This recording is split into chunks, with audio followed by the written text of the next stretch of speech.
Good evening, Morocco. Welcome to our first episode of Moroccan Post. You have yourself featuring Tamara Ill. To my right, we have Abdullah El Talib Mosley Bey, author of various books such as Moors and Masonry, Illumination, Masonic Compass and Square, and Illumination of the Mind. Help me out, Brother Abdullah. How Her Venus and Moon Rule. Um, Etymology of Vocabulary, and a new upcoming book coming out soon. What month would that be? Some spring of 20? Yeah, Moore's and Macy Part Two. Moors and Masonry Part 2 coming out soon. Think there's pre-orders going on right now. You can go to mooresandmasonry.org. All right, and to my far right, we have Shem Malachi Bey, jurist in the Mexham area that handles all cases that deals with our jurisdiction and our status. So tonight we have our first episode of Moroccan Post, and the topic is jurisdictional sovereignty through House of Cards. Much like a deck of cards that made its evolution throughout the country in the centuries and evolved over time, we're going to go through the jurisdictional sovereignty of the nation and show how the House of Cards has formed, to show how we went from to what we know now is what you call usurpation. So let's get into this evolution of House of Cards. Who want to kick off here? Abdullah, Shem? We can start it off by picking under the Act of War through language conquest. When I say through language, mean identifying a particular people, native people, under a colorable title as in subject, which leads them to the subject status. Disnationalize them. This has to be recognized first. That to the grammar is to declare war on the people, which is a vice. Traps, tricks, and trades is in the language. And I'm going to point to some scenarios so we'll know. When the Spanish started the conquest through the succession treaties of the Moors in Africa, when the Moors allowed the Spanish to write the treaties, they wrote in there a term of Negro. Now that's not a native Moor. That's a political status to bring the Moors into subjugation, mean capture them, disnaturalize them as subjects of Spain. Then later, when England started writing treaties with the Moors, they started writing the Moors in the treaties under a racism status of Indian. Now, that disnaturalizes a Moor. A Moor can't make any exclusive, original jurisdictional claims, territorial claims for jurisdiction with these titles. Then when Spain conquered more of the Moorish land, the Moors came under the name of Mexican. So we have to point to these names. These names denationalize us, not to be protected by the Moorish Treaty. Now, what are you talking about, Shem? Later on, the United States coined the same strategy of war, because this is war in language. The strategy was coined under the 1790 Act, when they passed that you come into fill out a registration form, an application, or more, and put down, and through the application process, they denationalize you and bring you under the colorable title as colored and black. Negro already exists. A Negro is a French subject, Spanish subject. But by doing this, you can denaturalize the native of the land and take him away from the inherent right to make an inherent claim. And in that status, he's not allowed to have a leader. He's not allowed to make decisions for him, he or she herself. Now, this is serious. They're not allowed to assemble as a government, and everything that governs them had to be done by their creator and their author and settler, which is the legislative power of the United States or the foreign government. Okay, Shem, let's slow this up a little bit. Okay, so the goal of Moroccan Post is to introduce yesterday's events and bridge the gap between today's information for tomorrow's news. So in doing so, in today's information, you have what you have.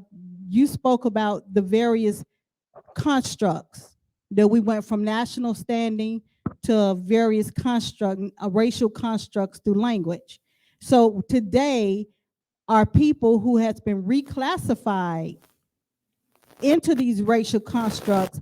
Now you have a conversation going on today called the uh, uh, racial theory, things of that nature. But people, let's get into where these race paradigms are derived from. And I know, Brother Abdullah, you can definitely get into that, where you talk about. Let's get into that, Brother Abdullah, so people can make the connection between the race theory conversation that is occurring today, as well as the racial constructs and how they came about, so they can make the connection.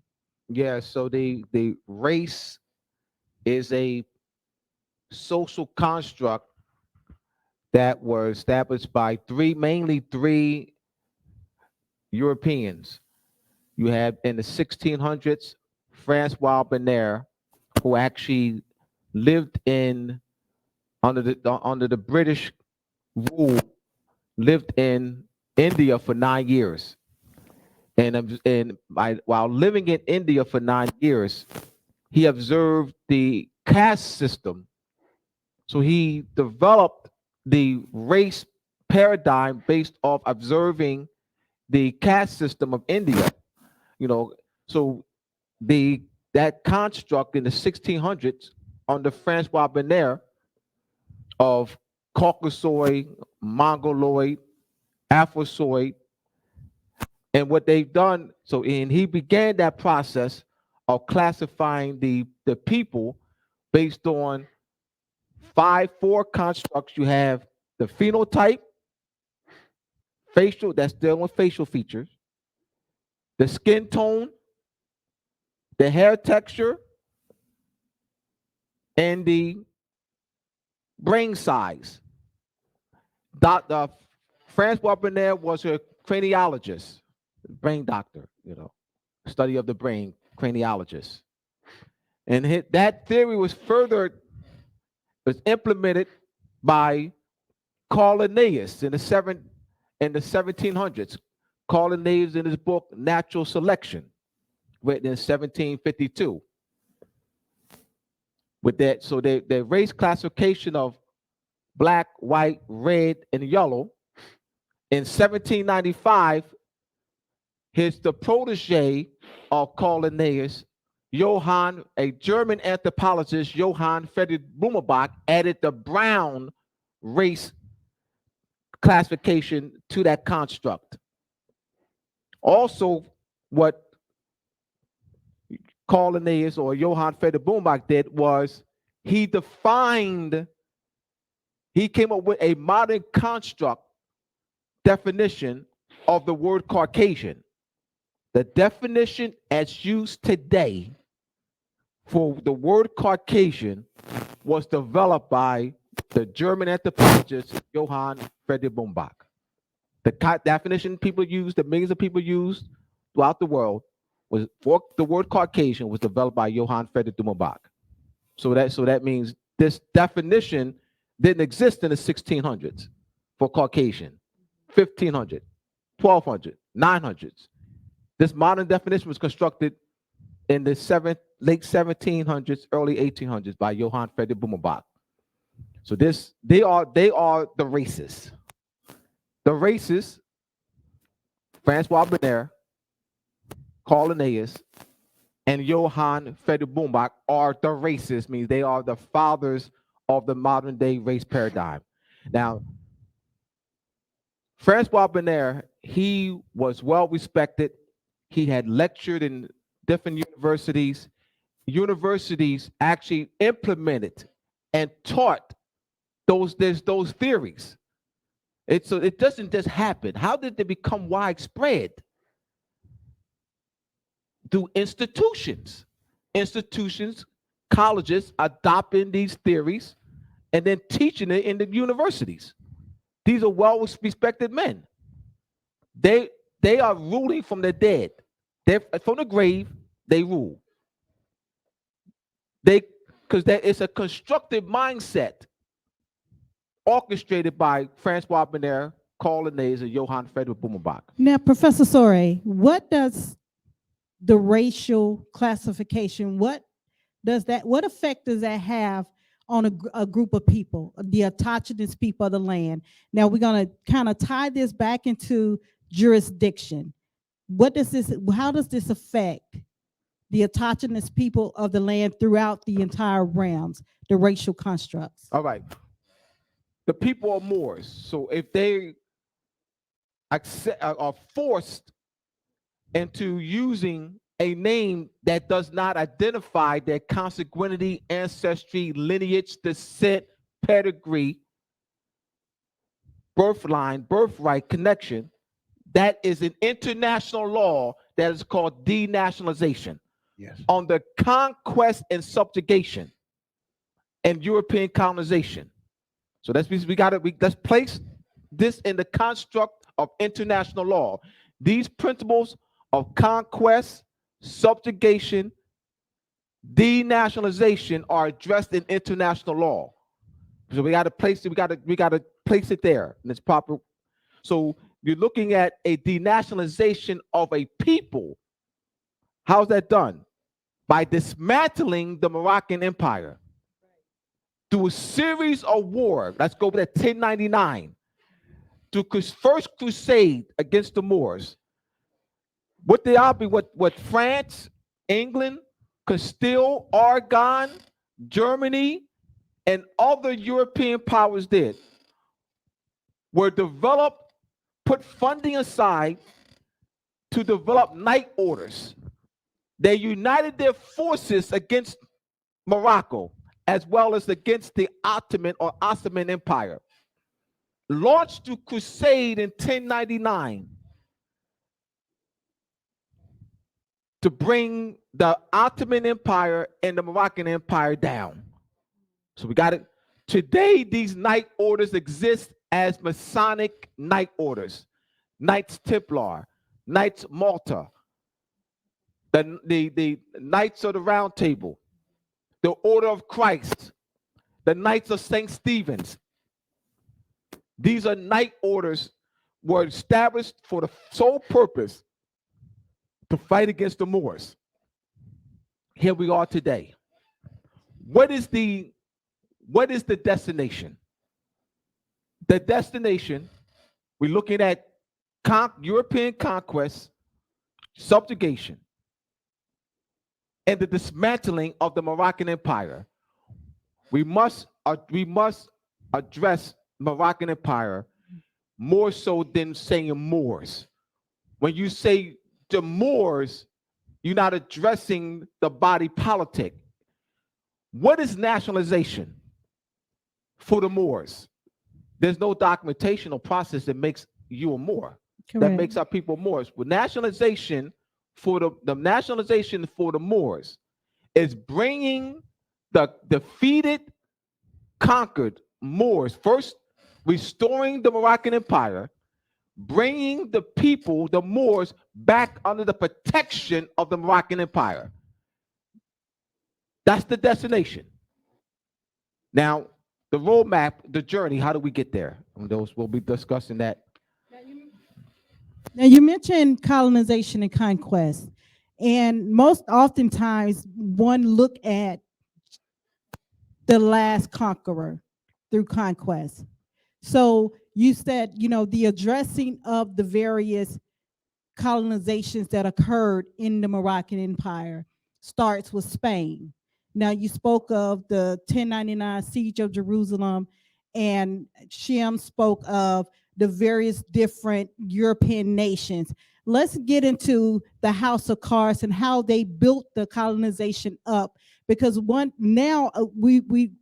textbooks today that children go to school throughout the land, the last thing they only see United States, the 13 colonies. That's all they learn of the 13 colonies.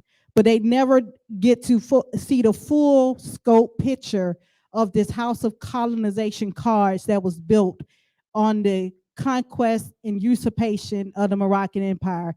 Let's go into build those House of Cards, because in order to see that, you have to know whom to address, correct? Yes. We have to know who to address. So let's start with the first colonizers. We have to deal with first, before we deal with colonization in this part of the Moroccan Empire, what they call the Americas. We have to go back to 1099. Yeah. Why? Well, I'm going back to 1099, the first crusade, the second crusade, third crusade, fourth crusade. They had to weaken us in Phoenicia. Phoenicia, Europe is a collection or host of Roman states in Phoenicia. So in order for them to gain power in this part of the Moroccan Empire called the Americas, they had to first gain power in Phoenicia, as we the Moors ruled that area for over almost 1,000 years. So they had to gain control of that. So in 1492, November 25th, 1491, Abu Muhammad signed the Treaty of Granada, surrendering Granada to Queen Isabella and King Ferdinand of Aragon and Castile. But in that treaty, it preserves the Moors' personal rights. It was put in effect in January 1492. Why is 1492? That is a pivotal year, because that ended Moorish power in Phoenicia, on Roman states, Europe. That had to be done first. There's no talking about colonization here. There's no talk about Spain colonizing here until you first address there. You got to address, that's why I went to the Crusades first, because we talk about the House of Cards, and these knight orders exist. Knights, once again, Knights of Malta, Knights of St. Stephen's, Order of Christ. They exist today as charity orders, Masonic orders, charity orders. But what is the origin? They are military orders. They were established. You cannot, when you're talking to someone who's a member of the Knights of Malta, you can't dismiss that history. You say, well, we're now reorganized as a charity order. You can't dismiss, but you're using the name Knights of Malta, though. You can't dismiss the origin of the order. It's a military order. They try to talk slick to suppress that. That's right. Knights Templar. All right, so they're dealing with the House of Cards, connecting the past to the present. Correct. Shem? Shan, you Yes. want to keep building this house so our people will be able to see? Yes, sovereignty is also built on ideology and philosophy. Ideology and philosophy is things that the next generation inherit. They inherit it because they can keep stability of the prior civilization of their fathers and mothers before them, to maintain they can possessing, control an exclusive territory jurisdiction over their land, their water, their prosperity, the industry, the economics, and commerce. To dismantle a people from that, you took away the jurisdictional sovereignty, and what you did was you denationalized them now, so nothing no longer could be inherited. The only thing now they could do is take orders. And also the system is set up once they colonize is done, is that now they will inherit the servitude status from their mother and their father. I mean, see, this is against ecclesiastic law. Colonization is rooted in first and settled and founded in Moorish nations. The Albions won't teach that in their school. The Albion government would never teach that in their school. But why?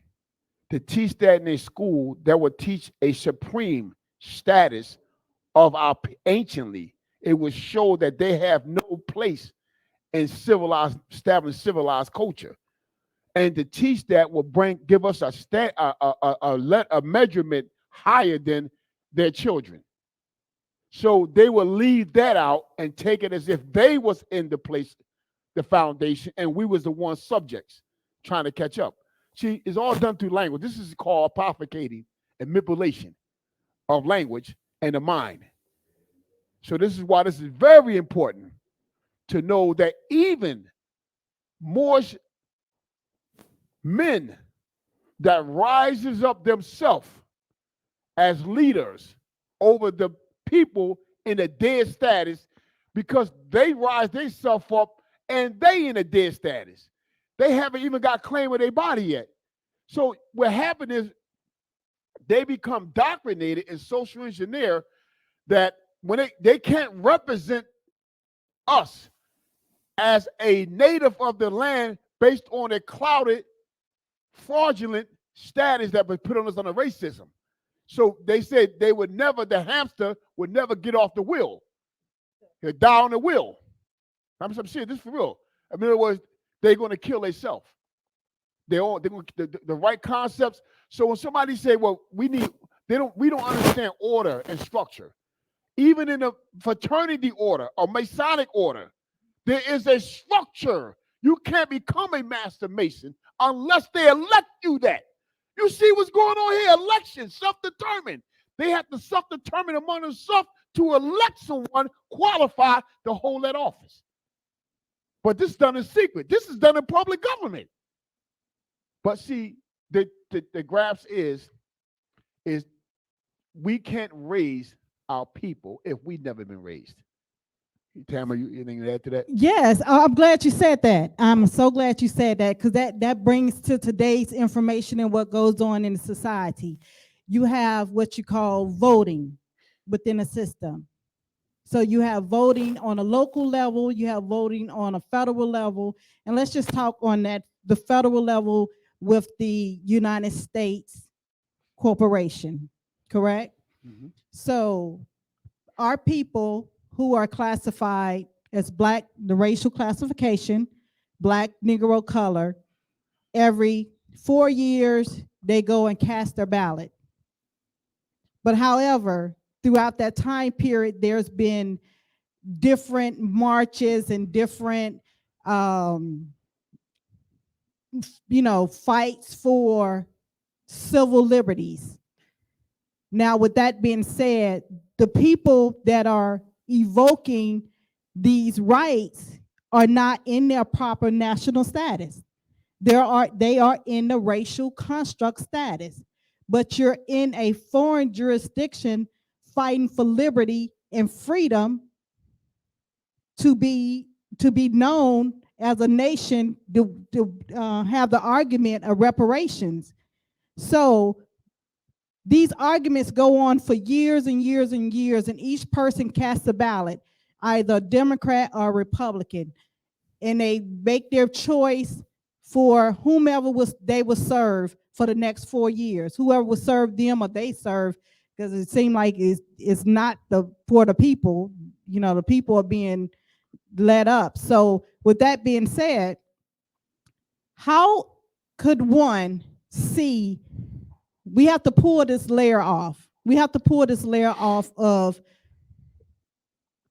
the attempt of thinking you're being raised up in a foreign jurisdiction without a national status.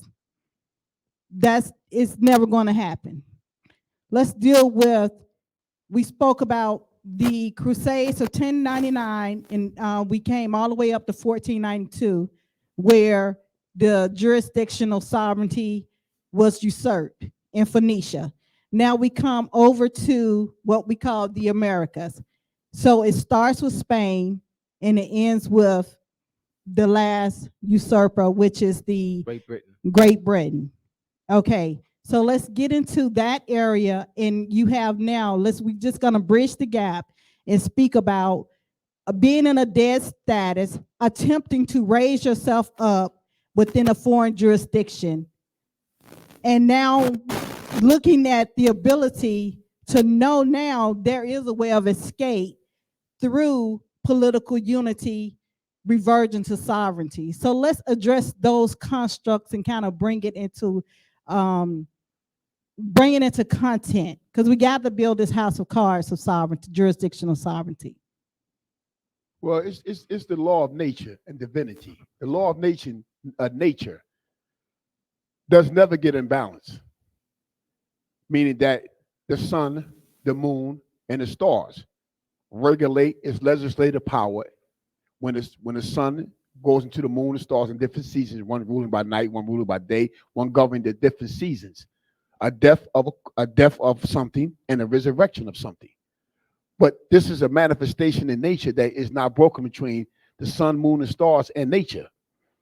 The problem is with us men and women, is that the moment that we get away from the inherent law of nature that we inherit, what I mean is that you can't take the species of the lion away from the lion. You can't take the species of the tiger away from the tiger. I mean, it's already regulated in nature for these creatures and of the sea and the flowers of the air. I mean, it's governed by nature. So we have the greatest thing within inside of us that's given from the unseen world, is that the power comes from us and go inside a woman, and it turns into a shape or a form. No different than the sun gives life to the earth, and the earth every day forms to buds, seeds, seashells. Like Professor Abdullah, right? He looked back, and this is nature. We have to have knowledge to know that you have a right, an inherent right, to be called and identified based on nationality. That's the nature. That's of nature. That's not of a man can't create that. That's nature. So to look the other way like that's not important is just like saying no animals and no bugs and nothing shouldn't grow out the ground, or herbs, no fruit. It doesn't matter to me. I just drink water. No, it doesn't work that way in nature. You want to add to Professor Abdullah? Well, it's understanding that our people who are not aware because of apartheid, colonialism, in the schools. I mentioned Great Britain as being the last. I didn't say United States. Right. Why didn't I say United States? You said, what is the last? Yeah. What is the last colonial power? Right. It was seated, from Spain to France to Great Britain. It's not Spain to France to Great Britain to United States. No. United States is not an occupying sovereign. United States is a child of Great Britain. So that's Great Britain. It's Great Britain. So it's Spain, France to Great Britain. All right. So I wanted to qualify why I said Great Britain and not United States. Yes. All right. So it's clear on that. Quantify a child. Quantify that. All right. A child of Great Britain. Because the ruling authority, the ruling instrument for the United States, it's not the United States Constitution. That's right. The ruling instrument for the United States is the Treaty of Paris, the definitive treaty between Great Britain and the United States of 1783. Yes. The 1770, July 4th, 1776, does not mark the independence for the United States. That is not well settled. One, don't read the document first. That's improper. It's improper to start reading the document. What is their status? Did they have the right to assemble? 1776, they are enemies of Great Britain. Yes, that's right. And also what? And they had no treaty with the native Moors. That's right. There's no treaty with the native Moors in 1776. Enemies of Great Britain and no treaties with the native Moors. They're on foreign soil. That's right. Assembling, they had the right to do what? Assemble based on what? No sovereign recognized them. No sovereign sanctioned that. We hold these truths to be self-evident, that all men are created equal, endowed by their creator with certain inalienable rights. Where's the Pope at? The Pope said that? Right. The Pope said, That's the right. Pope said that. That's an ecclesiastical claim. That's right. They're not the Pope. These are subjects of Great Britain. That's right. On Moorish land without a treaty. They are rebelled against Great Britain. Let's look at the stat. What the problem is that they're playing three-card Mali with us. Three-card Mali. Three-card Mali. Three-card Mali. And they got you reading the Declaration. They got you reading the Declaration of Independence. You're reading it over and over and over and over again. And what's their status? Without a contrast. Yes. So 1783, which that's the Treaty of Paris, signed September 3rd, 1783. Ratification Day, which is January 14th. January 14th was Ratification Day. That is in Annapolis, Maryland. That is the day in which that peace treaty between United States and Great Britain was ratified. Why is Article 6? What is the history and jurisprudence of Article 6 of the United States Constitution? What led after the war? During the war, you had Tories/loyalists who fought on the side of Great Britain, who held large land, vast of land, thousands of acres. Wealthy Tories, loyalists. They went to Great Britain during the war. After the war, they came back to reclaim their land. What the franchise states were doing, Virginia, North Carolina, South Carolina, Georgia, were that the General Assembly were enacting the Confiscation Act. This was a major issue in these franchise states. That the Confiscation Acts violated the peace treaty because they in the Articles of Confederation. There was no national court. The states, the franchise states, took the Tories' land, confiscated under the Confiscation Act to pay their war debts. There were petitions, state courts, sanctioned it or were confirmed with the decisions of the legislation. Others granted the return of the confiscated land. John Jay, Minister of Foreign Affairs, several times he sent to the Congress a precatory, which means it's not binding. A precatory request is not binding. This is, it's usual precatory. They at it again. Yeah. These states are at it again. Yep. They're about to start another war. Yep. They're confiscating these Tories' land. They're violating the Treaty of Paris. They at it again.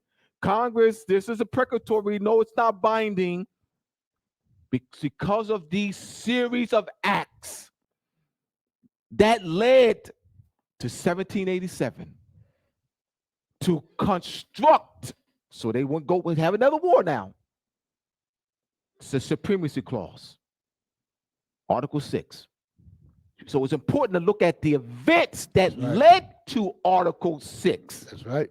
Reading Article 6 is not good enough because you don't have the full understanding. You don't have the jurisprudence. Why Article 6 is in there.